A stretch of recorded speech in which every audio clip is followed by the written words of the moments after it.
Welcome to Hope for Your Pelvic Floor, the podcast where we stop managing women's symptoms and start making sense of their bodies. I'm Claire Sparrow, Pilates educator, pelvic health specialist, and best-selling author.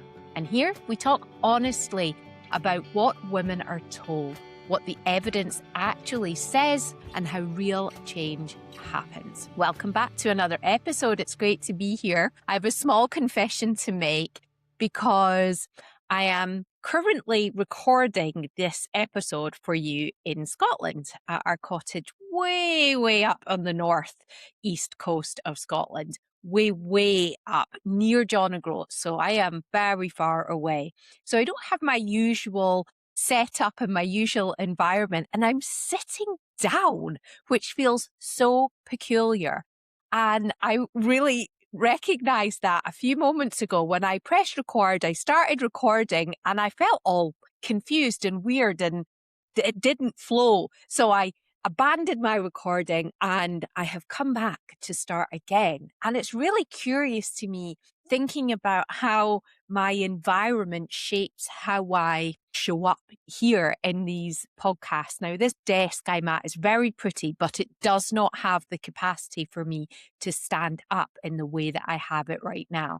I think I need to invest in one of the little desktop mini desks to lift this whole computer setup up so I could stand up, because I feel more animated when I'm standing and energized for it. But hey ho, we are where we are. I wanted to make sure that I had a podcast ready to release for you. So sitting down up here in Scotland is the way it is today. Now, on to the episode. I want to share something that has been really on my mind, and I thought twice about whether I was going to share it or not, because I feel almost like I'm slightly contradicting myself.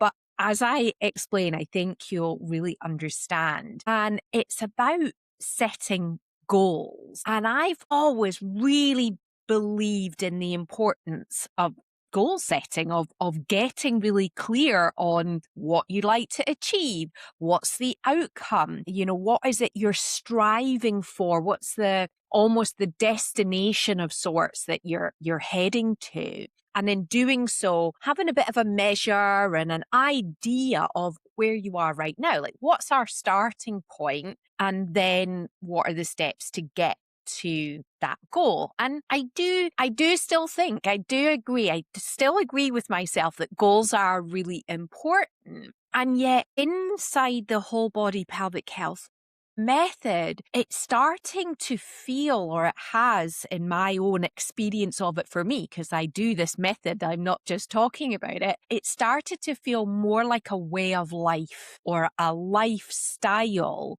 rather than some destination that I'm going to get to and then be done. And I've really grappled with this idea a lot, because if you're going to look after, if I'm going to look after my pelvic health, is for life. If you're going to look after your pelvic health, it is for life. And often that can feel really overwhelming and a bit disheartening. And so setting some kind of goal where you're clarifying and making it kind of a smaller piece can make it feel less overwhelming. But because I actually see it a little bit differently, I wanted to talk a little bit about that in this episode. I see it actually more like an opportunity and less for me as a disheartening or overwhelming idea. I see it more like a way of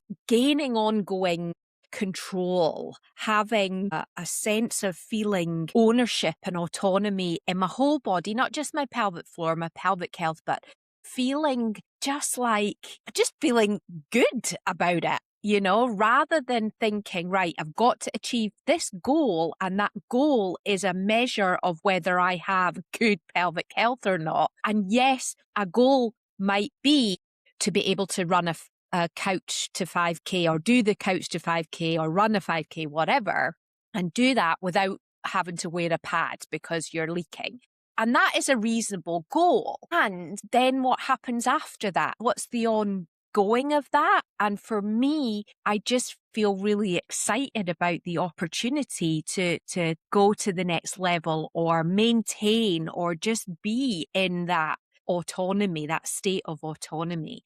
And I know that, this is hard for many to really reframe in this way, which is why I kind of wanted to talk about it in this podcast and actually give a bit of a reframe, because that's what I'd like to be able to do. You know, I see the world, I'm very glass half full, and I'm looking for potential. It's why I'm the voice of hope. It's why there is hope for your pelvic floor. We're here with the podcast and the book and the whole body pelvic health membership. It's all about looking for what's possible for you. And what's possible is a lot forever. And I see that as a great thing. And what sparked this real nudge to talk about it in the podcast today is because I've just been reading a really interesting book. It's not a new book, and it's one of those ones I've meant to read for a long time. And it's called The Happiness Project by Gretchen Rubin. And she's got some, amazing books. I've read some of her other work before, and it's really fascinating. And, it's funny. Those of you that know me will know I have become an avid reader, which is hilarious, because when I was young, it used to stress me out because of my dyslexia. Seeing the words jump all over the page, it put me off reading. Whereas now I'm all over it. I have got 3 books on the go at the moment, and I can't help but recommend books. So this is definitely one, The Happiness Project, that I would recommend to any of you listening, by Gretchen Rubin. But anyway, the point was that inside of this book, she talked about resolutions, and it really changed my perspective, or gave a different perspective, and almost clarified what been sort of chewing over in my brain for a long time, that in whole body pelvic health, we set goals. Like I said at the beginning, I invite you to address, where are you right now, and what is it that is being affected in your life that becomes then a goal? What would you like to be able to do? Maybe it's jump on the trampoline. Maybe it's the couch to 5K. Maybe it's being able to go hiking or on long walks, or whatever it might be for you. And it's going to be different for everyone. These are valid goals. And I still agree that that is an important thing to do. What's changed, or a different lens, is what Gretchen talked about in her book, is this concept of the resolution versus a goal.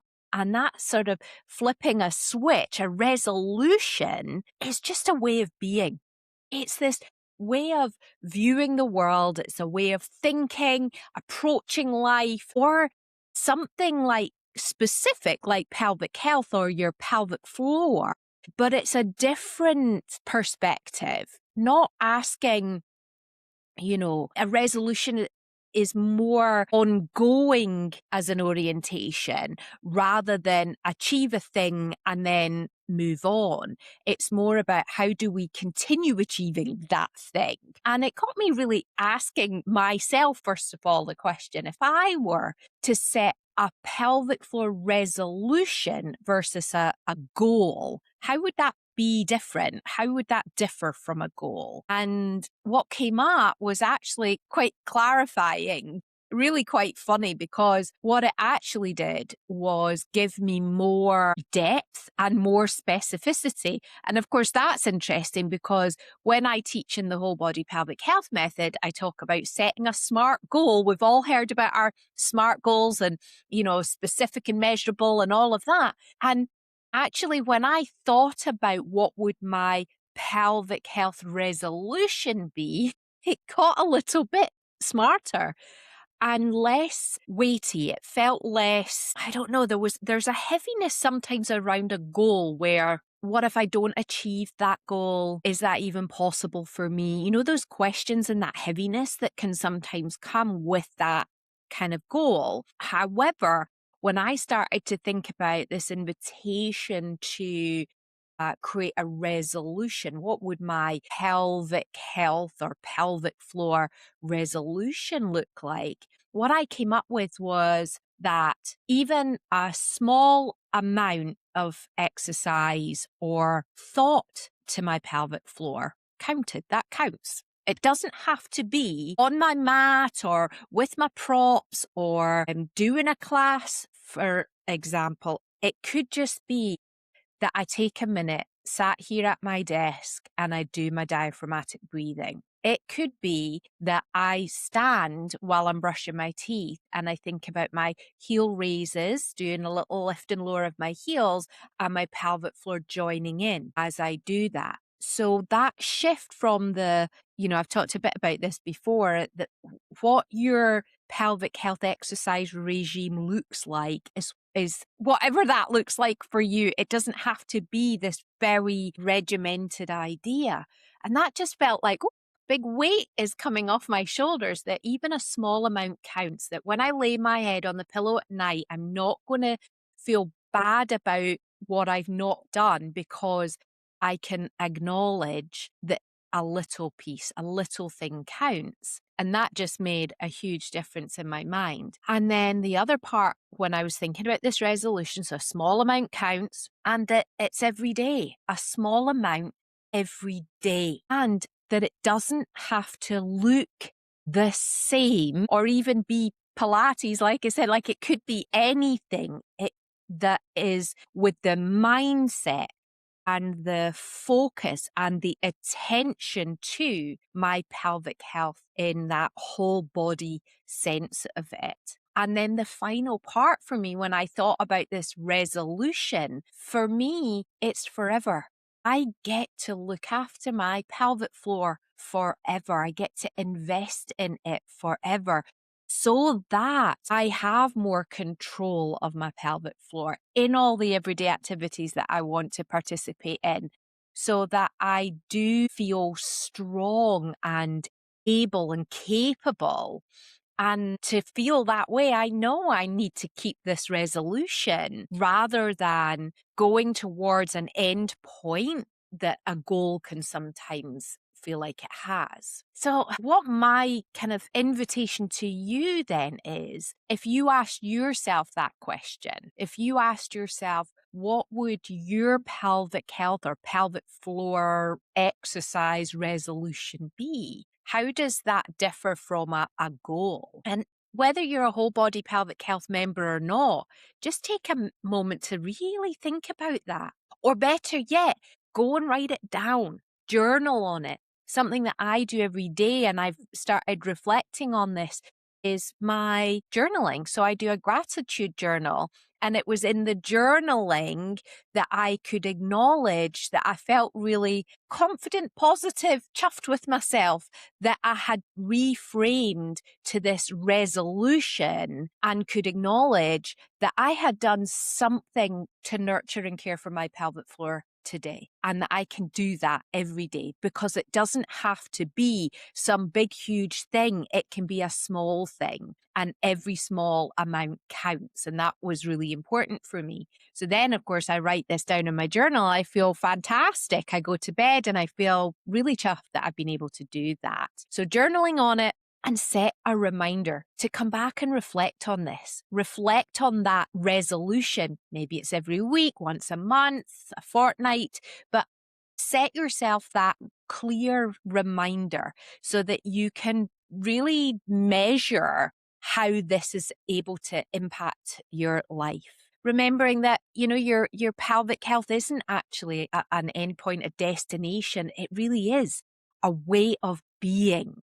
Like Pilates, Joseph Pilates talked about his method really as a philosophy for life. And I think the same is true for us and our attitude and our focus and attentiveness to our pelvic health. So as we close this episode, there is always that one thing that I want you to take from today. And that is that you're not broken, you're not behind, and you're not alone. There's always hope for your pelvic floor. And if you felt a call to do a resolution, please share that with me. let me know. Drop me a DM on Instagram, Hope for Your Pelvic Floor. I'd love to hear from you. And as always, please do subscribe, leave a review, share with someone who needs this reframe, because you know that by doing that, this is what gets the word out there and helps more women to get the support that they need for their pelvic health. Thank you all for listening, and I look forward to seeing you in the next episode.